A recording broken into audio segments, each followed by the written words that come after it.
પાટણ જિલ્લાના રાધનપુર ખાતે આવેલ નિયડ પરગણા વણકર સમાજની વાડી ખાતે નિયડ 34 પરગણા વણકર સમાજની મીટિંગ યોજાઈ હતી।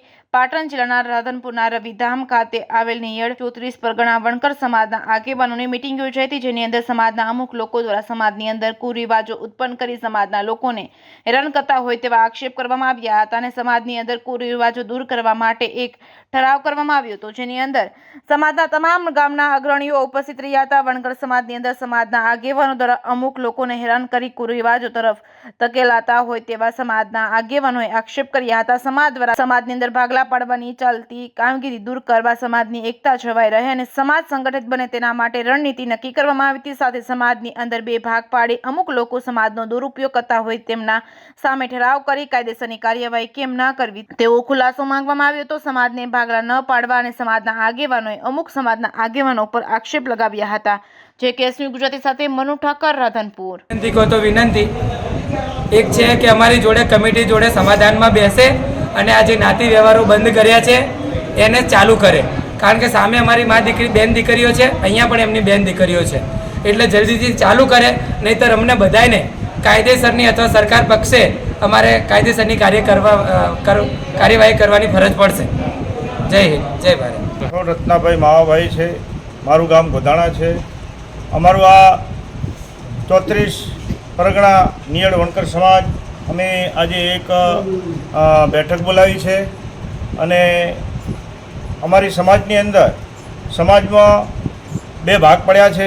એમાં એક અમારી સમાજના સામેના પક્ષમાં પ્રમુખ પદ તરીકે નિમાયેલા છે અને આ અત્યારે ઊભા એની અંદર મને પણ પ્રમુખ તરીકે નિમણૂક કરવામાં આવી છે અને અમારી સમાજની અંદર જે ચાલી રહ્યા છે કુરિવાજ એ બધા દૂર કરવા માટે અને સમાજ વ્યવહારના જે કંઈ નિયમો છે એ અમને યોગ્ય ન લાગતા એના માટે અમે બધાએ સાથે મળીને એ વાતનો અમે નિર્ણય લેવા માગીએ છીએ અને અમારા બધાએ આ જે મહામંત્રી સાહેબ છે, ખજાનચી શ્રી છે, એ પણ અમારી સાથે જોડાયેલા છે।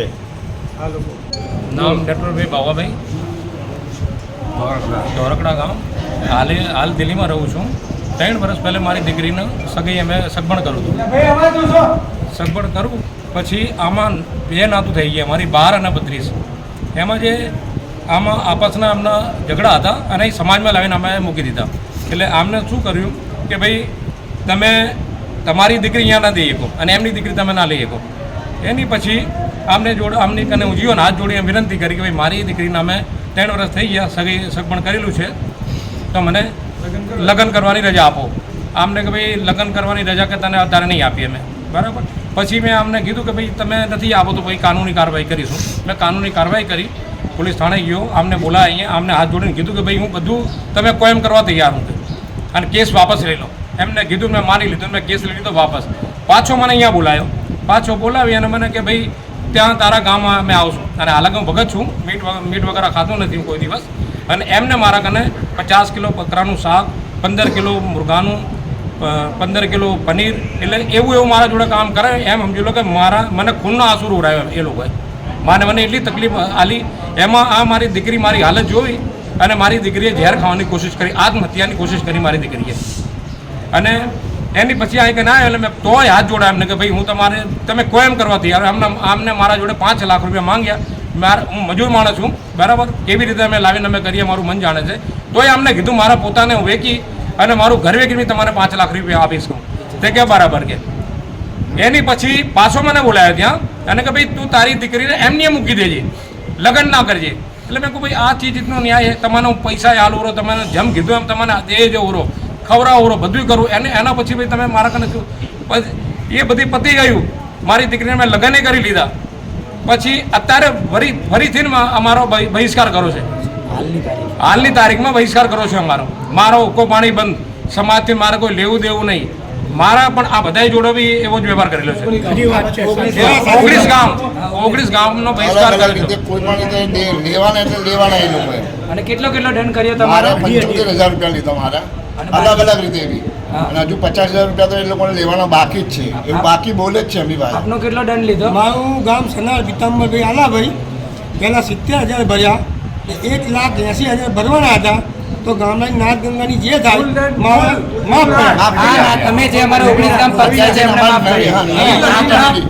મારો પણ 2.5 લાખ રૂપિયા દંડ લીધો છે અને 2.5 લાખમાંથી મારી નાથ ગંગાએ અહીંયા 1.25 લાખ રૂપિયા મારા માફ કર્યા છે અને સામેવાળાએ 1.5 લાખ લીધા. હા સામેવાળાએ 2.5 લાખ લીધા છે અહીંયા માફ અને કર્યા. અહીંયા આ નાથ છે આ નાથે મને 1.25 લાખ રૂપિયા માફ કર્યા અને હજુ 1.5 લાખ ઉપર પણ વિચારણા કરે છે પણ એ લોકો શું કહે છે કે આ ભરવા જ પડશે તમારે.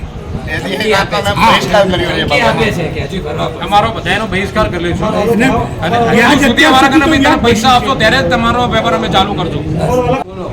હું નાનજીભાઈ અમથુભાઈ ગામ સરકારપુરાના અને આજે અમે નાત મેળવી છે.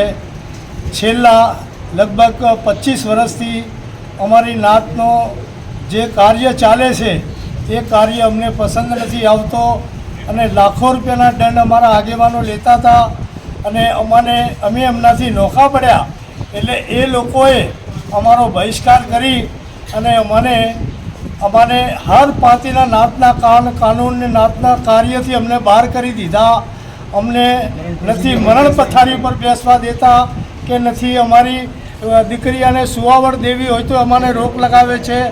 અમારે કોઈ શ્રીમત કરવું હોય તો રોક લગાવે છે અને સામે પક્ષ એટલો કડક છે કે એના જે કાર્ય છે એ કાર્ય અમને બહુ મોડા છે. અમારી દીકરી કોઈ પર પ્રગણામાં જાય તો અમારા કને 2.5 લાખ રૂપિયા દંડ લે છે. જેમાંથી અમે આ નવી જે અમે એમનાથી નોખા પડીને અમારા જે 19 ગામ નોખા કર્યા તો અમે જે દંડ કરેલા હતા એ દંડ માફ કર્યા. અને બીજી વાત એ છે કે અમને આ જે નાતના કાનૂન કાયદાથી અમને બચાવો એવું અમારે તમારાથી પ્રાર્થના છે. સરકાર શ્રી